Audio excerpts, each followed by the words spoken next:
Got it. Yeah, that means that we're recording. Hey, everyone, and welcome to Chef AJ Live. I'm your host, Chef AJ, and this is where I introduce you to amazing people like you who are doing great things in the world that I think you should know about. Well, in honor of my 900th episode of Chef AJ Live, I have two very special guests. You requested them, so we waited to a very special number, 900 shows. You know, I started this show on March 20th, 2020, at the beginning of the pandemic, never having any idea that I would be broadcasting live every single day, multiple times a day. So today I have two guests that have been on the show separately, but never together. And you wanted them together because they are a magical combination. Ann Esselstyn and Dr. Caldwell B. Esselstyn Jr. Please welcome them to the show. Thank you so much for doing this and taking time on your weekend. I really appreciate it.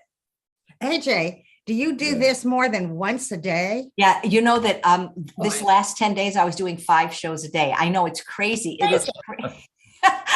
But really, I like to do 1 show a day. But then, you know, here's the thing, like when somebody in the plant-based world says, hey, I have a new book, I have a new product, then I make, you know, then I'll do more than 1. But the goal is to really just do 1 show a day at 11 a.m. Pacific time. But when I can get a guest like you, you know, I will go as often as I want. But I can't believe 900 shows. I mean, that's a lot. That is a lot. And we have comments already. Love the Esselstyns. That's from Susanna. Love the Esselstyns, says Leah. Kathy, love Ann and Essy. People love you guys. Yeah. So you guys are so much fun. And I'm just curious, what have you been doing to keep yourself busy during the pandemic? Well, I've been busy staying at home. I mean, all through the pandemic, he's had his monthly seminar for heart disease patients, you know, around the world. I mean, it is in countries we've never heard of who tune in. It's crazy. Could you talk about what that is? Because we got a lot of questions about heart disease, but they're very specific ones that I think that this program would be right for the people asking them. So what is it? When is it? How do people access it? And what happens is patients usually call in to my secretary, and they're all self-referred. And these are patients, 99%, who have cardiovascular issues. And what the seminar consists of, it is 5.5 hours. And because it's often we only get to see these people once because they don't come to see us. Remember that it all has to be done by Zoom and virtual. And these patients are throughout Canada, throughout the United States, and from overseas. And what they're going to learn is they're going to learn what it is that they have done to cause their heart disease and precisely how we are going to empower them as the locus of control to halt and to reverse their disease. Now, the reason it's 5.5 hours is I think that it's so important to have these patients grasp the importance of the lifestyle change. So I have to be able to, in the vocabulary that they can grasp and get their arms around, they're going to learn exactly how it is that they created this disease by the food that they've eaten, and how we can, as I mentioned, empower them to halt and reverse it. Now, the key here is to have patients become compliance. And the only way I think that you're going to get patients to be compliant if you show the patient respect. And the only way that I know to show the patient respect is to give them our time. And we think that the 5.5 hours that these 18 or 20 patients are going to receive each month is considerably more time than they usually would get in a cardiologist's office. And to further emphasize the importance of showing them respect, for every one of the patients who signs up, my secretary will give me their address and phone number beforehand. And I personally insist upon calling them for usually a half hour or 40-minute discussion so that I can really get my arms around their story, and at the same time, provide them with an opportunity to ask questions of me so that when they do come to the seminar, we have a strong platform from which we can all move forward. And the way that patients, it's my secretary who orchestrates all the registration for this. So Dr. Esselstyn, I can just refer people to your website because they're asking how they can be part of it. I can just put your website and then they can contact Jacqueline. The website is my secretary's phone number, yes. I'll make sure I put all that information in the show notes. And I want to thank Bent Vegan Trucker for the super chat donation. I'll explain to you later why I just rang the bell. But Dr. Esselstyn, you said cause their heart disease. Do people take offense when they learn that they brought this on themselves? Oh, no. I actually it seems to be just the reverse. It depends how you present it, because think of how exciting it is for a patient after they've had their first stent, or they've had their second or third or fourth stent. Just last week, I had a patient who had previously had 10 stents. Just how exciting it can be to know that they themselves can absolutely stop this and begin to often get examples of disease reversal. They are so empowered. They actually, sometimes you see a few tears of joy because they can put an end to this foodborne illness.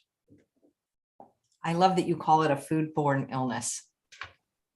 Yeah, don't get too carried away with genes and stress, because really, if you're never eating any food that is going to injure your endothelium, you're going to be all right.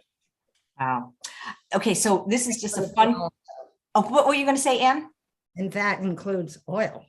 Well, there's a lot of, you want to get to the hot topic right away. Okay, we'll go there first, because we do have lots of questions that come in from confused people that are following a plant-based diet, because many of the people that I admire, like yourself and Dr. Neil Barnard and Dr. John McDougall, and even people going farther back like Pritikin, advocate a no oil plant-based diet, whole food plant-based. And many of the younger plant-based doctors, some of whom are cardiologists, are saying, well, there's new research that says oil is not only not bad, but it's actually heart healthy. It's good for weight loss. And what do you say about that?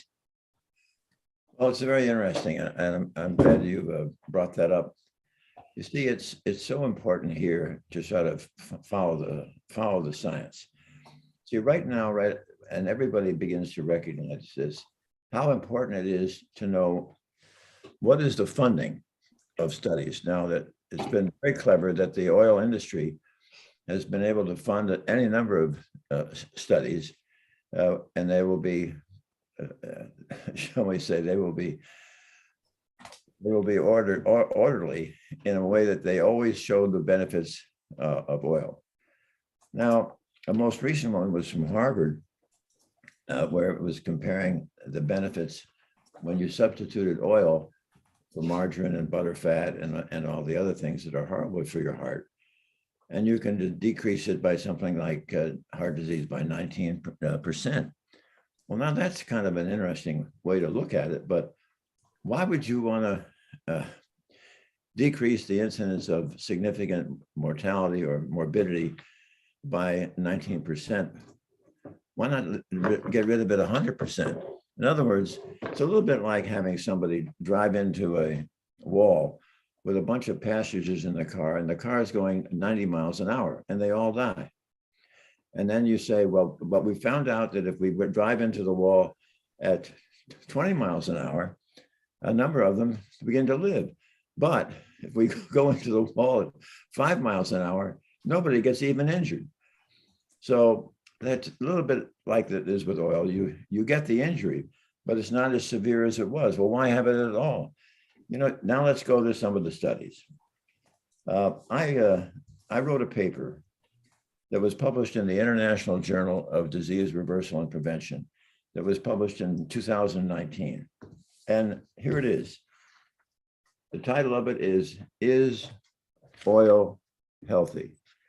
And what I've done there is I've reviewed multiple studies with animals, multiple studies with humans with oil, showing how the oil injures the delicate innermost lining of the artery, the endothelial cell.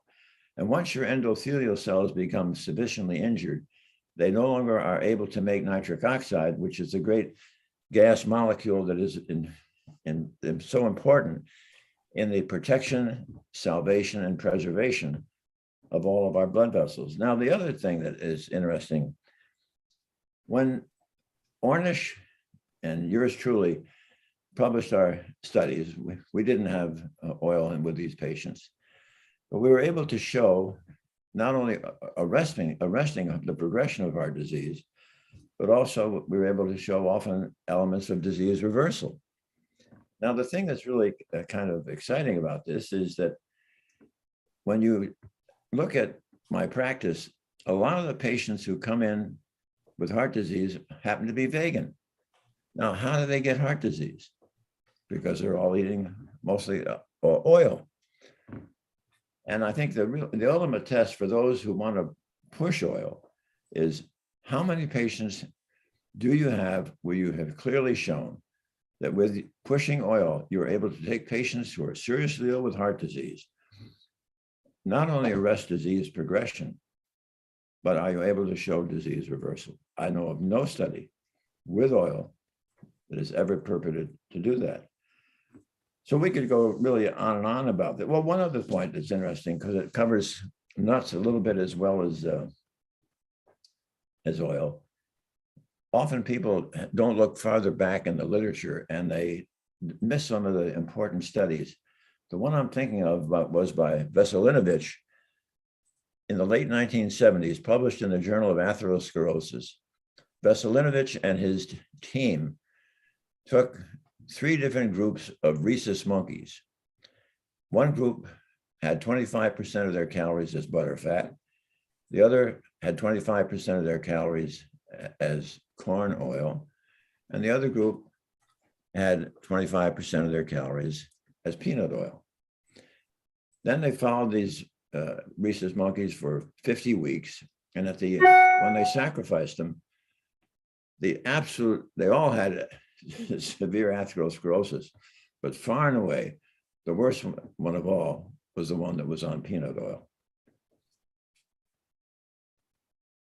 Wow. That's something. Why do you think we have this love affair with oil? I mean, it doesn't even really taste good. Ugh. Well, And when you haven't been eating it, it's like, yeah. ugh. Yeah, you can look at what is in oil. It's fat. It's not loaded with vitamins. It's not loaded with fiber. What is really nutrient about olive oil? It's not there. It's a phantom. Yeah. And was it hard for you initially to switch from no oil cooking? Did you use a lot of oil in your cooking before you learned this? I don't even remember. I mean, it's been so long. We just did it. You know, we don't have any oil in the house, haven't for 35, 40 years. So because of you, I just had kale steaming and I just burned it, but it's still good burned. How do you burn kale? Where were you cooking it on a pot? In a pot, and the water ran out because That's why you have to use. So intrigued talking to you, AJ. Before that's why you have to use the Instant Pot. AJ. Yeah. we have so many nice comments. Let's see. I saw a comment about you about what the impact that you've had on people. Jeanette says, I love seeing the Esselstyns. I first saw them at the Forks Over Knives and read their book. I love their videos and their children's work. Linda saying, oh, wow, a personal phone call from Essy. What would that be like? Hey, it's worth signing up for the program just to get that, huh? Yeah, he's on the phone all day long. Wow. All day long. Jessie said your book was one of the first books she read. And Jackie says, this is so needed. I had a CTO last February, open to 80% and artery clogged again, 30%. So I'm calling. And I did provide the link to the number of Dr. Esselstyn's secretary. There's a question, congestive heart failure. Can that be reversed? You know, it's interesting. You kind of have to look as what is the causation of the congestive heart failure. You know, if it's a simple mechanical problem with a severely damaged valve and you have the valve repaired, that can go a long ways toward reversing congestive heart failure. Longstanding hypertension, where the heart muscle itself needs to be enlarged and damaged, can contribute to congestive heart failure. And then, of course, you can always have somebody who has multiple small heart attacks, where in other words, the amount of squeezing heart muscle is now markedly diminished because of these multiple small heart attacks, or it could be one large one, where if this amount of muscle that is damaged and you lose that propulsive effort of the heart squeezing, that can lead to heart failure. But we have seen patients who have what we call a low ejection fraction. In other words, and if you have an ejection fraction of over 50%, it's supposed to be normal. But patients with heart failure is, by definition, when your ejection fraction begins to diminish, let's say it begin significantly below 40. When you get in your 30s, you begin to get congestive heart failure. And we have many patients, of course, who have severe heart failure in the 20s and high teens. But we have seen when let's take an example of somebody who has a heart attack and there's a patch of heart muscle now that is no longer able to squeeze. It's dead. It's just scar tissue. But when you think about it, at the margin of where that scar begins, there's going to be viable heart muscle. But the heart muscle that made it through that infarct and did not die may not have enough heart muscle to contribute to the squeezing effort.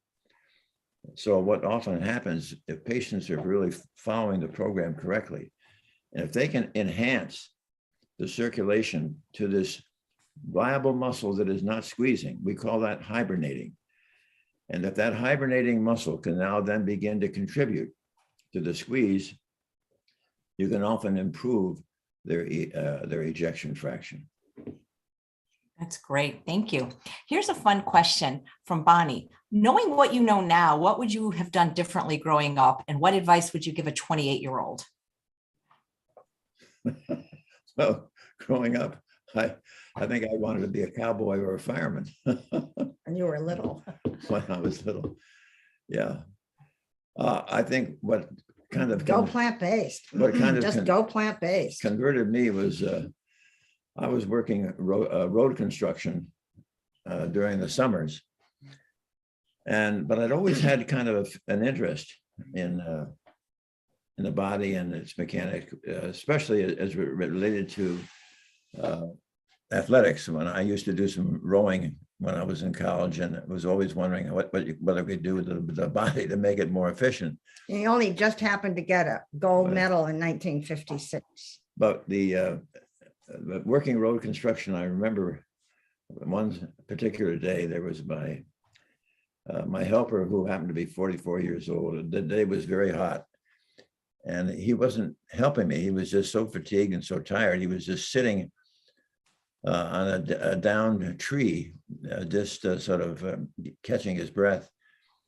And I guess a week before that, I'd been offered the job of being foreman of this dynamite drilling crew. And then I began to think, he's 44 and I'm 21. I'm not sure I want to do that when I'm 44 years old.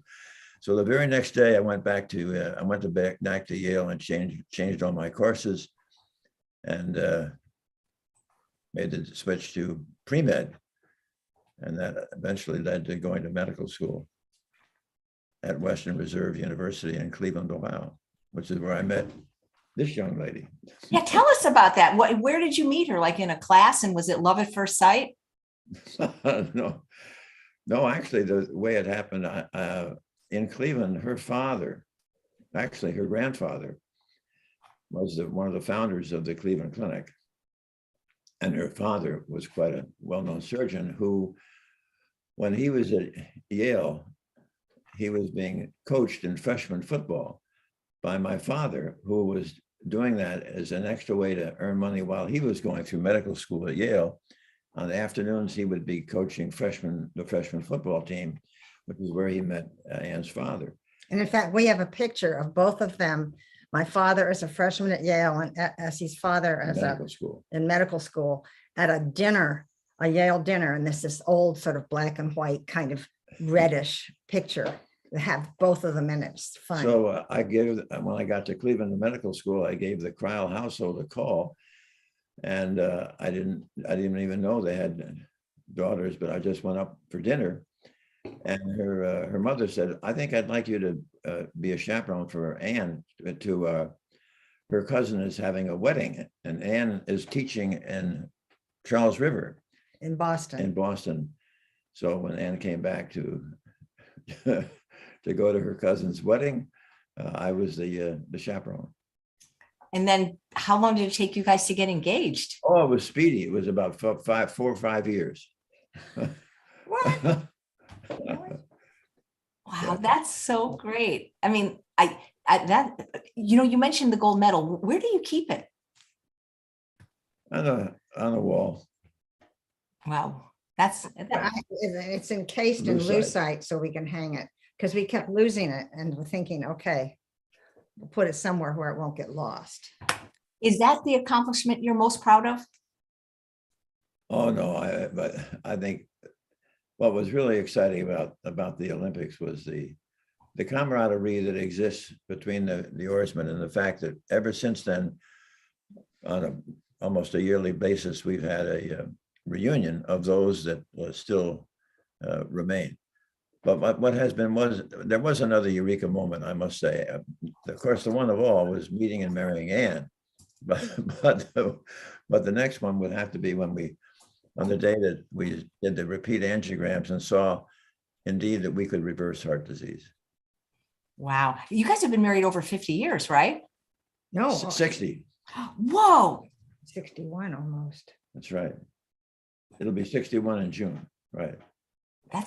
that's pretty amazing. Congratulations. Oh, I love. You're pretty old. When you get married when you're 12. I think that's beautiful. Here's a fun comment from Leah when you were talking about, the oil question. I love how diplomatic Dr. Esselstyn is when speaking. Dr. McDougall would just say, they were wrong and full of crap. Different styles. So here's a fun question from Faith for both of you. What are your favorite exercises that you do daily? Well, I confess that despite the fact I've had a few bicycle accidents, Terrible bike. Crazy. Yeah, but I've gotten a little bit smarter about the trails that I go on and so forth. But I still love being outdoors and biking. And in fact, he just got back 2 minutes before your program, AJ. We got to keep pushing back the unrelenting tide. And I think exercise is an important one for that. Sometimes we go out for a walk, and there are times when we do some swimming. But anyway, it's key to incorporate some type of exercise. I think that's without a question. And also there ought to be some resistance training. You want to try to avoid too much of the sarcopenia, which is a fancy word for your muscles shrinking as you get older. Yep. I run and I lift a little bit. I do some yoga.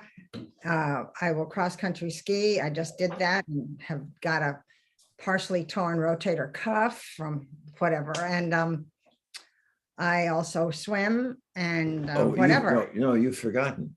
What? The one that's most exciting is to see Ann with a hook to her belt is a chain, and the chain is hooked to a tire, and she's jogging down the road pulling a tire. That's hilarious. Did I just see a cat walk by? That could have been there's a Labrador in. Yeah. But they look different than a cat. Okay, I just saw something that was either brown or black with a tail very quickly walk by. And our daughters and dog, because they are at an immersion that Rip is having in North Carolina, amazing immersion. And it's they get home Sunday, and then next Saturday, Jane has this awesome, she is a genius, women's program that she puts on once a year, which is still virtual, but it's great. And she's got really nice, good speakers and so much fun. Jane is as much fun as you, AJ. Oh, wow. Thank you. That's a compliment. Let me read some of the more of the wonderful comments from live viewers. Yvonne, love you, Essy and Ann. You saved my husband's life. Thank you for sharing your knowledge. Georgia says, it's wonderful to learn how we have the power to enjoy a healthy life. Jeanette said, I love that Dr. Esselstyn asked, what is the funding of the study? Teaching us to see where the data is coming from. He is such an eloquent speaker. Okay. Margaret wants to know what your favorite desserts are. I absolutely love. I have something actually, AJ, that would be so I think mostly you and your pals would approve of. I take about 2 cups of frozen blueberries and a combination blueberries and cherries and put them in a pie dish. And then I make a little sort of, I take some oats and a little bit of oat flour, I think, and just mix it up with some vanilla, put that on top and bake it. I tell you, it is amazingly good. I also, the other thing that I love is to take Mori New Light Silken Tofu and add 2 cups of blueberries or whatever, and a little maple syrup and lemon, and love that. I mean, those are the only desserts that I make. Dr. Esselstyn, do you still have peanut butter cups on New Year's Eve? I've kind of given that up because I've got some grandchildren that when they give it to me for Christmas Eve, they're more excited than me. Yeah, they eat them. I'll never forget though. This was many years ago. Someone had given him some peanut butter cups, and we were all at the table, and he sat there and ate them all himself. And everybody was thinking, "You're not going to pass them out?" Nope. That's hilarious. Dr. Esselstyn, a live viewer saying, do I remember correctly that once on the Holistic Holiday at Sea Cruise, you said that popcorn harms the endothelial lining as well? Oh, yes, when you have a lot of butter on it. When you have the butter on it. Popcorn without it, terrific. Nice. You know, you're talking about the importance of exercise, but I remember you talking about patients, like sometimes when they see you, they can barely walk. So at what point do you incorporate exercise in their program? Well, I think you want to try to establish why it is that they can barely walk. And I think because many of those situations, perhaps we can correct. I mean, for instance, if somebody's a little bit bashful, let's say they've got a lot of osteoarthritis in one hip, and they really are rocking and rolling when they walk, and it's uncomfortable and it's painful, and they just are not doing that well. Why aren't they thinking about getting the hip repaired? Because it can be quite elegant to get rid of the pain, and a lot of people are wary about getting joint replacement because they feel it's a major operation and they may not survive it, or it may not work, and so forth. And I think you've got to really show people when in the right hands that they can be a very safe procedure, and it can absolutely restore a glorious part of their life that is missing. Now, with other situations, patients can't walk. Let's say it's because their heart is diseased, that they have sufficient chest pain or angina, they can hardly get across the living room floor. Well, I have a wonderful patient who's a model who several years ago, when I first got to know him, one of his best friends was his cardiologist. He was from Oklahoma City. And his best friend, who was his cardiologist, was pleading with him to get bypass surgery because he had 2 of the 3 major arteries to his heart were 100% blocked. Well, he was a smart guy. He was an antique dealer, and he did all the reading and said, it doesn't make any sense to me to have this operation because it has nothing to do with treating the causation of the illness. So for some reason or other, somebody presented him with my book, and he began following the program and was noticing that he was improving. He could walk across the living room floor several times without getting angina. And then we connected, and we had a nice long chat. And I said, I think we've got to get much more nitric oxide to you. So we talked about the importance of green leafy vegetables 6 times a day, and that have been anointed first with a small amount of rice or balsamic vinegar. Because when you do that, you enhance the capacity of your endothelial cells to make more nitric oxide, which is what he was sadly lacking. And suddenly, within a month or 2, he was able to walk outdoors. And after 5 months, I couldn't believe this. He took a vacation hiking in the Rocky Mountains. That's Yeah. incredible. Dr. Esselstyn, in case somebody's unfamiliar with this magic molecule, nitric oxide, do you have like a down and dirty definition of what it is and why it's important? Yeah, it was interesting. Well, it's probably okay to take a minute to give the background. We used to think of the endothelial cells, which line the inside of the artery. Up until 1980, we used to think of these as these simple little red bricks that were lining these wonderful pipes of ours, these arteries. However, that all changed in 1980 when Dr. Furchtgott, working in his lab in Brooklyn, was taking the largest blood vessel of the rodent. And he would do this sort of elliptical spiral staircase cut on it, immerse it into saline, and it would constrict. But one day, no cut, no injury to the endothelial cells. He immersed it and it would dilate. Now, for 8 years, the race was on to discover what was the EDRF, the endothelial-derived relaxation factor that Dr. Furchtgott had discovered. And it was in 1988 that three doctors, Dr. Murad, Furchtgott, and Louis Ignarro, discovered that the EDRF was a gas, nitric oxide. And for that, those three men received the Nobel Prize. Well, now, what is it? What is it about nitric oxide that is deserving of a Nobel Prize? Well, look at its remarkable functions. It keeps all the cellular elements within our bloodstream flowing smoothly like Teflon rather than Velcro. It keeps things from getting sticky. Number two, nitric oxide is the strongest blood vessel dilator in the body. When you climb stairs, the arteries to your heart, the arteries to your legs, they widen, they dilate. That's nitric oxide. Number three, nitric oxide will protect the wall of the artery from becoming thickened, stiff, or inflamed, protect us from high blood pressure or hypertension. And lastly, number four, this is the key. A safe and normal amount of nitric oxide will protect us all from ever developing blockages or plaque. That is fantastic. So we got a question that came in from Michelle about mouthwash, and does hydrogen peroxide interfere with nitric oxide production like in fluoride and mouthwash type items? Well, maybe I should carry this a step further, because when you are chewing the green leafy vegetable, it enhances the production of the nitric oxide synthase enzyme, which is contained within the endothelial cell and responsible for making nitric oxide. That's the second benefit.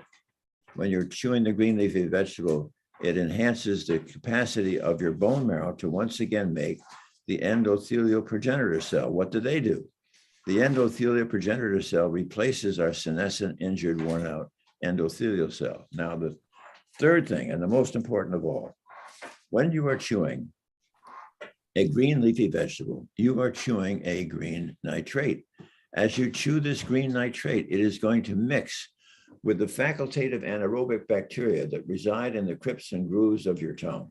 Those bacteria are going to reduce that nitrate that you're chewing to a nitrite. Once you swallow the nitrite, it is now your own gastric acid, which is going to further reduce the nitrite to more nitric oxide. So think about it. What you're doing, minimal expense, no hideous side effects. From dawn to dusk, all day long, you are absolutely replacing nitric oxide, the very molecule, the deficiency of which gave you this disease in the first place. But there is a caveat. Toothpaste with fluoride, public drinking water with fluoride, or mouthwash will injure the beneficial bacteria in your mouth. And I do not like antacids, because antacids will reduce your gastric acidity and you will be unable to reduce the nitrite to more nitric oxide. Thank you. A nice comment from Jerry. Thank you so much for the positive impact you have had on the lives of so many people. And here's a question from Mark. What do you recommend to your patients about alcohol when it comes to heart health? Yeah, I think increasingly, if you follow the literature, it's evident that alcohol is a toxin. And it is toxic to the brain, it is toxic to the liver, it is toxic to the heart. But since I'm such an easygoing liberal guy, if somebody wants to have a glass of wine on Friday night or Saturday night, not and Saturday night, in other words, once a week, that's 52 times a year. I think that the literature would say that that is probably okay. But if somebody says, I have to have 3 glasses of wine every night to relax, wait a minute, talk to me. We don't drink at all. But Me neither. AJ, Yeah. do you know about this? That's what I've been looking for. The 1,000-head kale. Can you see if I put this up, how big this is?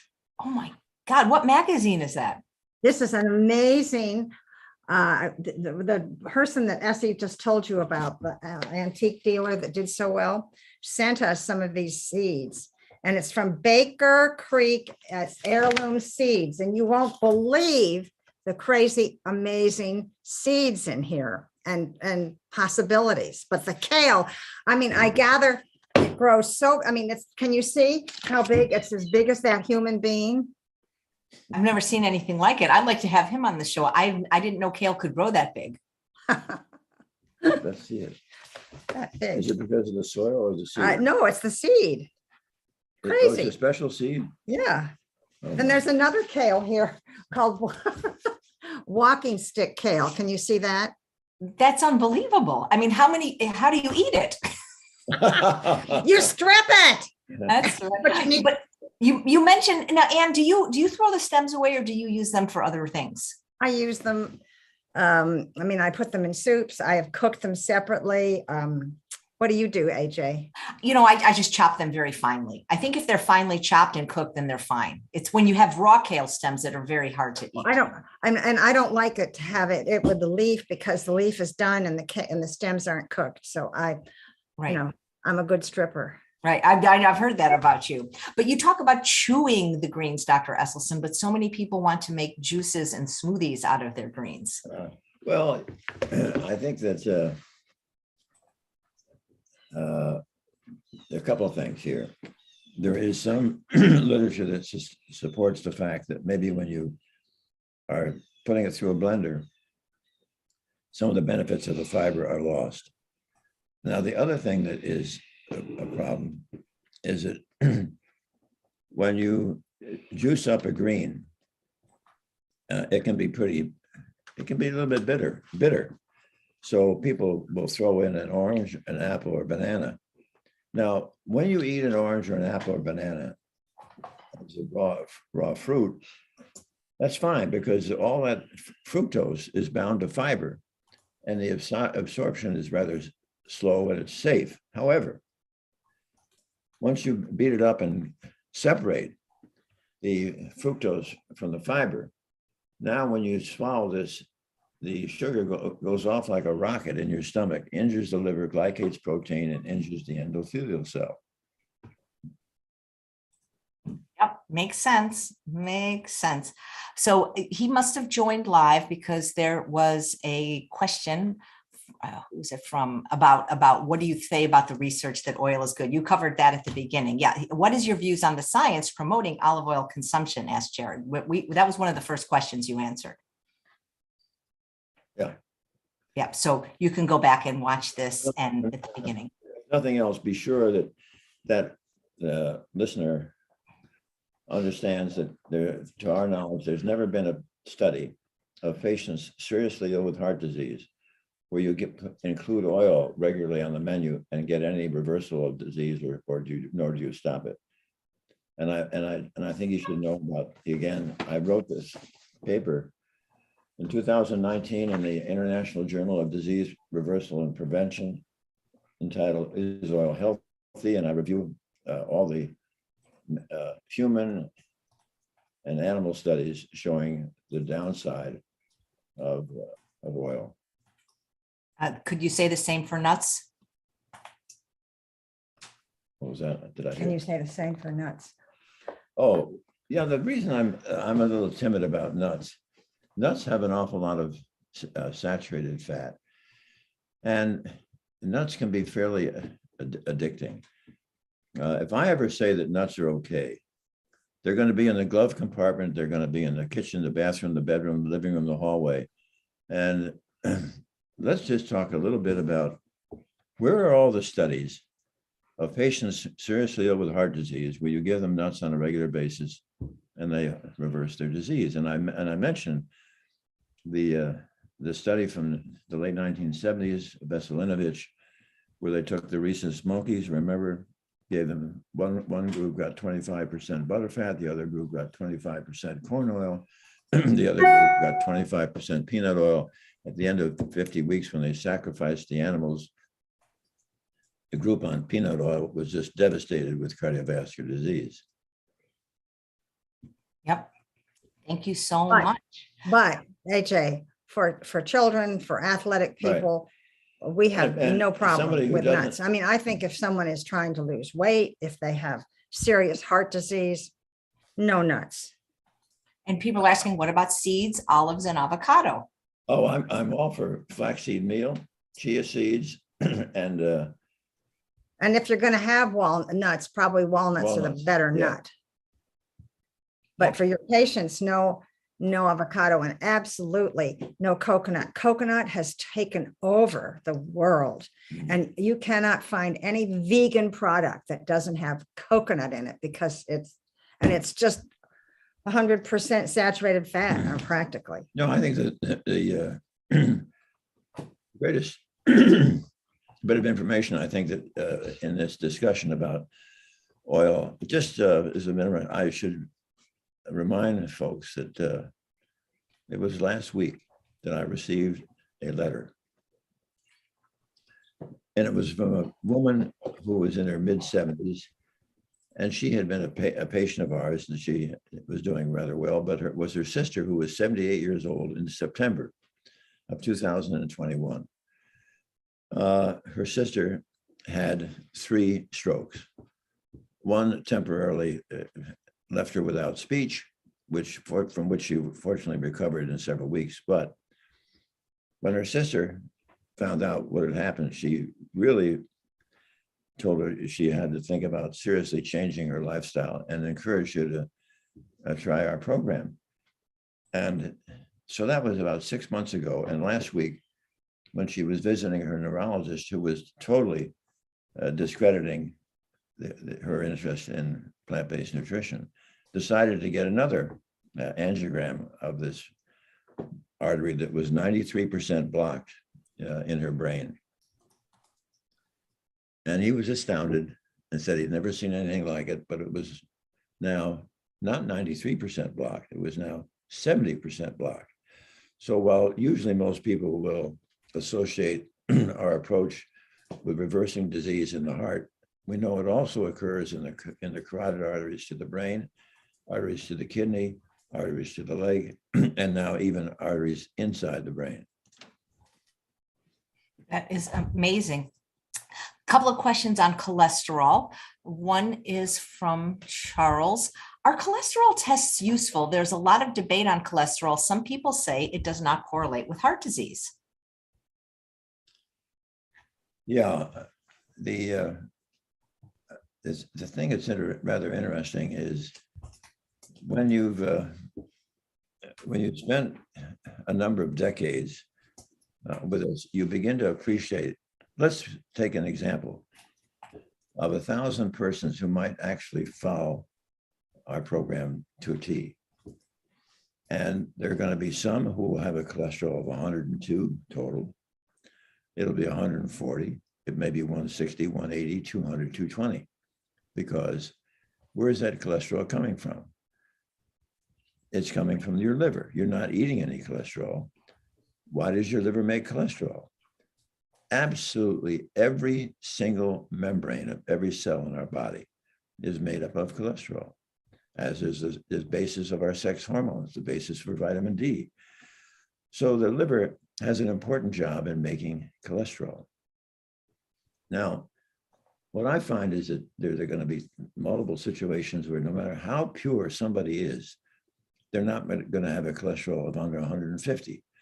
But interestingly enough, they are going to be okay if they are eating correctly. By that I mean, if they are never having any morsel of food past their lips that is going to endanger or injure their endothelial lining of the artery, because that means that they're going to be making for themselves, they are making an endothelial fortress, so that even if you have a few extra molecules of cholesterol coursing through your bloodstream, you should be safe by virtue of the fact that you have constructed an absolutely impenetrable endothelial lining. Thanks. Well, speaking, we keep getting kind of similar questions and the same question, but speaking about the endothelial, okay. Would you please ask Dr. Esselstyn to talk about green smoothies? If they're mostly leafy greens, what effect do they have on the endothelial cells? Well, the only ones that I'm familiar with are bok choy, Swiss chard, kale, collards, collard green, beet greens, mustard green, turnip greens, Napa cabbage, Brussels sprouts, broccoli, cauliflower, cilantro, parsley, spinach, and arugula and asparagus. And the top 6 are kale, Swiss chard, spinach, arugula, beet greens, and beets. Beets, how can beets be a green? I understand the top part, but are you saying to me that the red beet is actually a green? They're not a green, but they qualify very powerfully as something that can help to restore nitric oxide. Athletes eat, that's their beet juice. Yeah. beets and lots of beets. Wow, that's good, because I everything you said I love except for spinach. So 5 out of 6 ain't bad. Yeah. I'm crazy for arugula. Well, the only reason I run through that is because I like to have people understand what this way of eating does for your memory. I love that. You should publish that. That sounds like a great song. So Susan wrote in advance, knowing you were going to be on, and asks, I hear conflicting opinions about the need for statins if one is on an exclusively whole food plant diet, but unable to get their total cholesterol down to 150. Yeah, that'll depend on who your physician is or who your cardiologist is, because many of them feel that this is an obligation to make that happen. But, you have to ask yourself, what about the fact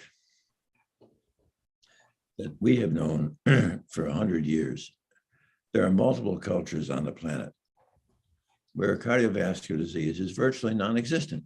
Okinawa, rural China, Central Africa, the Papua Highlands in New Guinea, the Tarahumara Indians in northern Mexico. So how many of those countries are taking statins? And what we have found in our seminar is the following. And I did publish, I published this again in the Journal of Family Practice in 2014, some 198 patients that we've been following. Now, at the seminar, since all these patients have a cardiologist and the patients are self-referred, many of these patients have found long before they ever arrive at our seminar that they cannot take a statin because of the side effects: severe muscle cramping, injury to the liver. It's caused them to be diabetic, or it's giving them brain fog. Well, even though those patients who cannot take a statin do just as well when they follow the program correctly. And so I think that the answer about cholesterol is, I don't think you have to go off the deep end and worry about it, the statin or the side effects, because if you follow the program accurately, you are creating an endothelial fortress. Yeah. I love that, an endothelial fortress. Does it matter what the cause of heart disease is, whether or not it can be reversed? Because Victoria says, what does Dr. Esselstyn think about cardiac events that are a result of having COVID and their ability to be reversed? Oh yeah, no, but yeah, I don't know that there's good.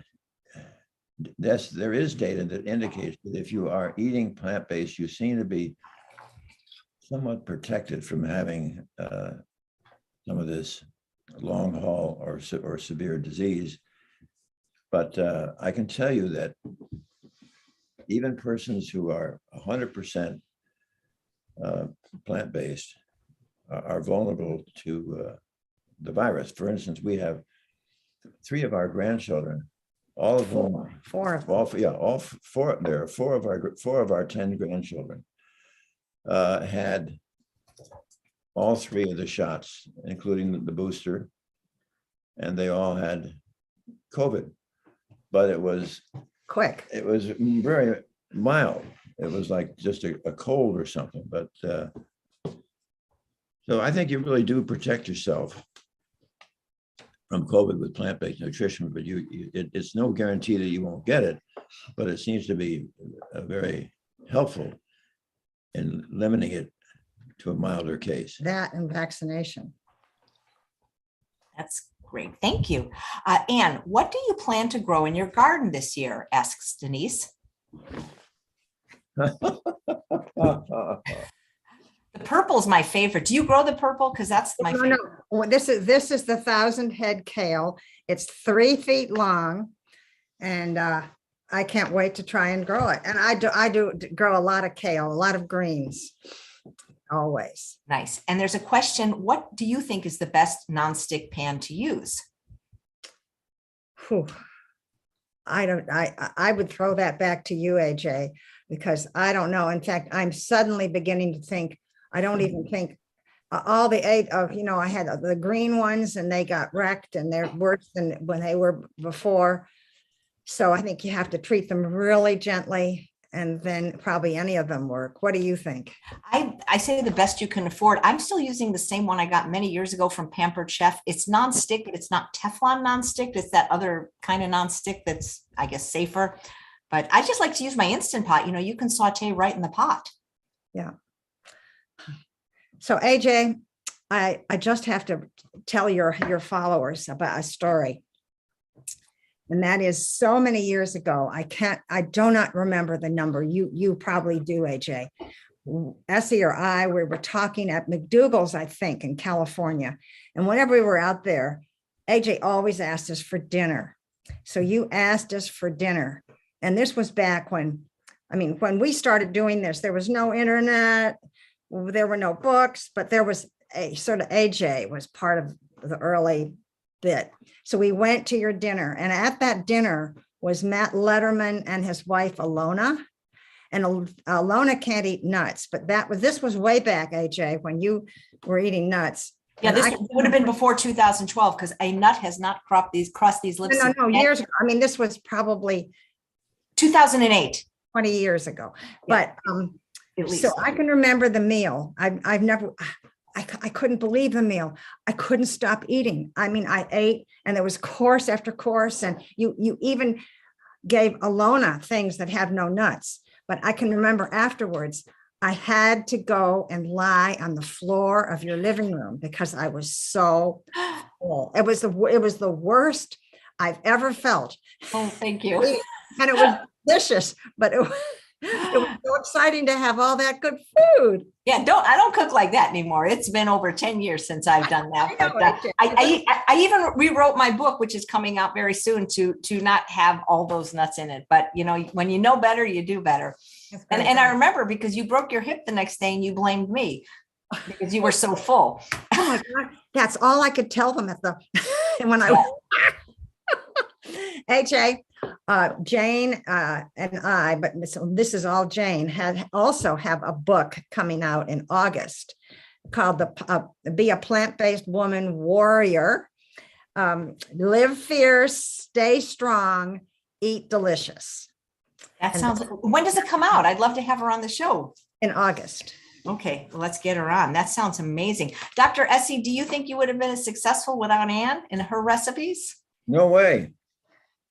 He is really good. He makes his own breakfast and he does all the dishes. So we couldn't live without each other. He sounds like a keeper. What do you guys do for fun? And do you have time to do anything for fun? Oh, well, I think when you think, we've had 2 years of We've Pretty had 2 years quiet. to get to know each other better than ever, because we're constantly. Watched more TV than ever, never. Well, hey, so I'd love to know what the Esselstyns watch. I got to know Netflix. Well, last night we saw no. a cop thriller. The night But before that, we saw how Bitter Harvest, which is an amazing movie on Ukraine, back between the wars, and it is stunning. and there was Bitter Harvest. Yeah, there's a great one about how the people from Denmark, these explorers, discovered. We don't remember the ice. upper part of ice ages. My God, that was incredible. It was around 1909, and they finally reached their goal. They wanted to claim a northern part of Greenland for Denmark to avoid the Yankees, the Americans, getting it, and they were successful. But it was really quite heroic. And of course, when it gets tackled by a polar bear and they both go through the ice and into the water, my God. That sounds great. Incredible how people survive, and how we are so shocked by what's happening in Ukraine. You know, I just was looking at this paper. If you want, there's a couple of short paragraphs that I can share with your group if you've got time. I've got all the time you need. In 1898, Sir William Osler gave a presentation about angina pectoris. And that's, of course, heart pain that comes with the heart disease to the blood vessels. His statement on the rarity of the order in 1898 is poignant, considering the frequency with which cardiovascular illness is encountered today. Scholars debate what has caused a disease that was once considered a rarity to become so commonplace. It was after World War I and into the early 1920s, the identification of cardiovascular disease accelerated and coincided with the increased availability of monounsaturated and polyunsaturated oils. In the 19th century, it was unusual to eat processed food that was preserved in a box, a bag, or a can. And a common preservative used in this packaging method was processed oil. At the same time, these oils were increasingly used for cooking at home. As the restaurant industry flourished, offering more availability and variety, the public developed a habit of eating out several times a week, exposing themselves to restaurant meals that were frequently prepared with oil. A cardiovascular disease epidemic onset seemed to coincide with the widespread exposure of oils. There is now science, both in animal and human studies, that indicate how oils promote vascular injury. Yeah. Well, it sounds like it's a triumph of marketing over science, oil. Yeah. That is so cool. Good point. Somebody keeps asking about AFib. Well, yeah, AFib is probably the most common arrhythmia, and I don't like AFib in patients. And so what AFib seems to be, I'll try to explain this as simple as I think I can. The normal heartbeat starts with a major spark plug in our right upper heart chamber, the atrium. It's called the SA node, sino-auricular node. And when it fires off, there's this beautifully coordinated upper chamber, lower chamber heart contraction. But what seems to happen in atrial fibrillation is that there are a number of, shall we say, for lack of a better term, there are other smaller spark plugs that appear to develop in and around the base of the pulmonary artery. And what seems to happen is after the major spark plug, the SA node fires off, and then suddenly there'll be another smaller one of these spark plugs that will fire off, and it will interfere with this normal, nice rhythmic contraction, which will become irregular and inefficient. Now, medication and drugs doesn't really seem to really be the answer to this. But what increasingly is, and which I favor in the right hands, is what we call ablation. That is to say, with a catheter with a radio frequency tip, they can identify where these little aberrant spark plugs are, go in with this catheter with a radio frequency tip, and they can zap that small aberrant spark plug or 2 or 3, whatever there are. And when they get rid of them, then you go back to normal sinus heart rhythm. You have to go to somebody who has experience with this. This should not be a rookie, but somebody who's done this many times. And sometimes it will have to be repeated, but it is so gratifying to the patients to get rid of their atrial fibrillation. Right. So it's not just diet then, like. Nope. Darn. You know, now that I think of it, every Esselstyn has been on the show, because I don't know if you know this, but I've had all your kids on. So I think, except for the grandkids, we've covered the whole family. Sounds to me like you're in a rut. We got to move on to the grandchildren. So it's 3 hours later there. Have you guys had lunch yet? No. So what is for lunch today? I'm sure it includes some kale, because you told me you burned it and it was my fault. Well, this was actually for breakfast, but I got thrown off because this granddaughter's coming. So I don't know. What are you going to have, AJ? I've had the same thing for lunch for over 10 years now. It's sweet potatoes, usually the Japanese or the Hana, roasted, and then either broccoli or salad with it, one of those two. So today it's going to be, actually today it's Brussels sprouts because I'm out of broccoli, and I eat that every day for lunch and I never tire of it. We learned the most amazing way to cook kale. I mean, cook sweet potatoes by wrapping them in tin foil and baking them at 350 for maybe an hour or two. And they are so good, so soft. So, I mean, and just so sweet. I mean, it's just, and the Japanese sweet potatoes, there's nothing as good. They're the best. They are. I don't know how anyone could tire of them. How many greens? You say greens 6 times a day, but people want to know how much. Like you say, size of your fist, like 4 ounces. Yeah, maybe Well, half. This is a little bit of what's left of what burned, sort of. Yeah. Half the size of the fist. But the beauty of having it, especially for patients with the cardiovascular disease, the reason I want it 6 times a day.